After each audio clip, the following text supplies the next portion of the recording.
It began with the low, uneasy crunch of tires on gravel, subtle but wrong. My ranch sat miles outside of town, and uninvited visitors were almost unheard of. So when 3 patrol cars crept up my driveway that Saturday evening, lights flashing, but sirens silent, I knew this wasn't some casual check-in. Something serious was unfolding. I set my coffee mug down on the porch rail, its warmth suddenly forgotten, and walked down the stone path to meet them. My boots crunched with slow, deliberate steps, masking the tension knotting in my stomach. The lead officer approached with a practiced air of authority, his hand hovering near his belt, not quite on his gun, but close enough to make a point. "Sir, we received a 911 call about suspicious activity. Possible trespassing. We'll need to see some ID." I moved carefully, calm and measured. "Officer, my name is Marcus Chen. I own this property. Can you tell me who made that call?" He glanced down at his notepad. "Karen Whitfield. She identified herself as president of the Willowbrook HOA. She claimed someone was occupying this ranch illegally." Of course it was her. My lips twisted in a humorless smile.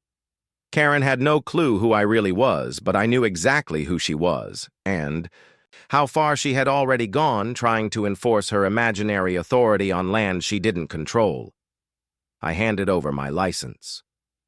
"I bought this ranch 6 months ago. I have full documentation inside if you'd like to verify. And just so you know, this property sits half a mile outside the Willowbrook HOA's jurisdiction." He nodded and returned to his cruiser with my ID. But what the officer didn't know yet was that this whole mess had started 2 weeks earlier, on a quiet Sunday morning, when a knock rattled my front door harder than it should have.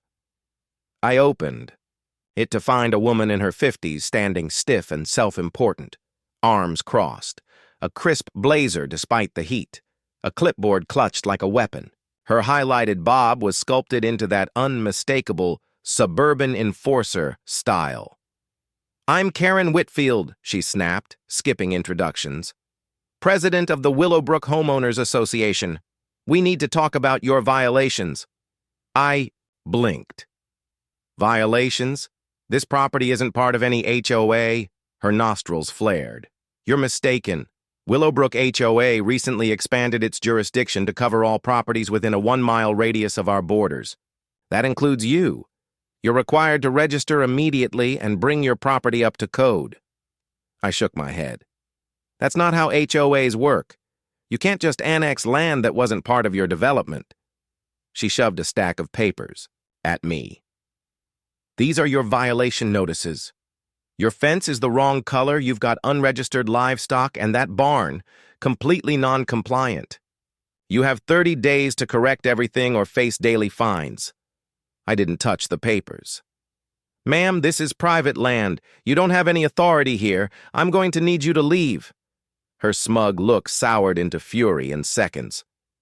"You'll be hearing from our lawyers. I know people." She spun on her heel, stomping indignantly down my gravel driveway. I watched her go, then did what any level-headed landowner would do. I installed a full security system, cameras, audio, motion sensors. Something told me she wasn't finished. Was right. The next morning, and every morning after, I found fake notices taped to my gate. Threats of thousands in fines, absurd HOA-branded nonsense stuffed in my mailbox. Then she crossed the line.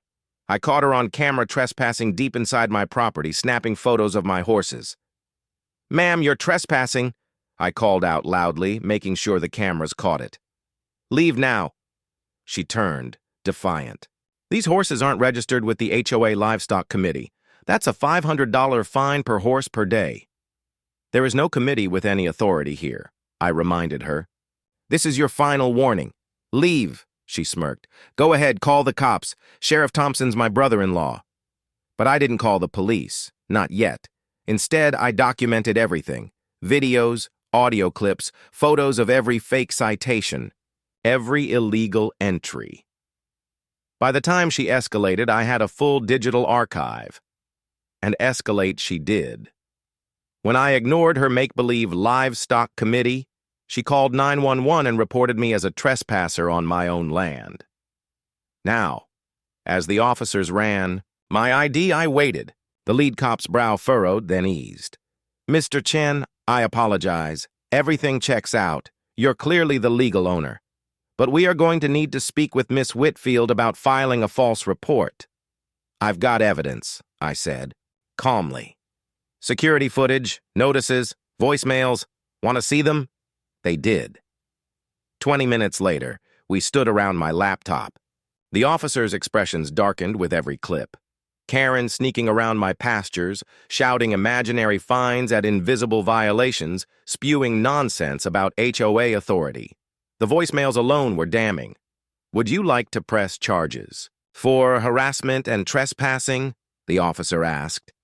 Let me make a call first, I replied, pulling out my phone. I think there's a bigger issue here. I dialed a number I knew by heart. Janet, it's Marcus. I need you and Richard from HR at my ranch now. It involves one of our HOA board members, Karen Whitfield. She just filed a false police report on me. I heard Janet's sharp intake of breath. We'll be there in 30 minutes, Mr. Chen. Because you see, I wasn't just a rancher. I was senior vice president at Pinnacle Property Group, the very company that managed all the legal and administrative affairs for the Willowbrook HOA. Karen, unknowingly, worked for me. By the time Janet and Richard arrived, Karen had been summoned. Told there was an urgent HOA matter. She drove straight into the trap. Her smug expression flickered when she saw the patrol cars. And when her eyes landed on me, it crumbled completely. What's going on? She stammered. Karen's voice cut through the tense air like a whip. Why am I here? Why is this trespasser still... But Janet stepped in before she could finish. Miss Whitfield, are you aware that Mr. Chen is the senior vice president of Pinnacle Property Group? Karen froze. Her face paled. That's not possible. This is a mistake. He's just some rancher. Richard spoke coolly, every word deliberate. A rancher whose property sits outside of HOA jurisdiction. A property you've trespassed on repeatedly, threatened, and even filed false reports about. Karen's composure cracked. I was enforcing the board's vote to expand our authority. There was no vote, Janet replied icily. We checked. You acted entirely on your own. The officer stepped forward, citation already in hand. Miss Whitfield, filing a false police report is a misdemeanor. You wasted police resources. You're being cited for harassment and false claims. Karen sputtered, clinging to her last thread of power. My brother-in-law's the sheriff. The officer didn't even blink. Former sheriff, retired 3 years ago. You're facing up to 6 months of jail time and a $5,000 fine, possibly more if Mr. Chen pursues civil charges. Richard cleared his throat. His tone was final. Effective immediately, you are terminated from your HOA position. Pinnacle is cutting all ties. And you will be personally liable for any legal costs incurred by Mr. Chen or the company. Karen's face twisted with desperation. You can't do this. I've run the HOA for 8 years. The community needs me. The community needs leadership, not tyranny, Janet replied. Security will collect all HOA materials from your home tomorrow. If you interfere, there will be consequences. Karen seemed to collapse in on herself. Her shoulders slumped and her face hollowed, with the realization that it was over. The clipboard slipped from her fingers as though it had suddenly become too heavy to hold. I was just trying to keep standards up, she whispered. By harassing law-abiding residents? I asked, stepping forward. By inventing rules and weaponizing your position? The officer handed her the citation. You'll receive your court date in the mail. I suggest you find a lawyer. And if you come within 500 feet of this property again, you will be arrested. As they led her away, Karen muttered bitterly about injustice, about how no one respected her vision. But reality had caught up with her. Her reign of intimidation had ended in a crash of her own making. Janet turned to me, her expression apologetic. We'll review everything she's done in that role. This was unacceptable. Make sure her replacement understands where authority ends, I said quietly. The ranch was still again after everyone left. I picked up my coffee from the porch, rail, cold now, and watched my horses graze in the fading light.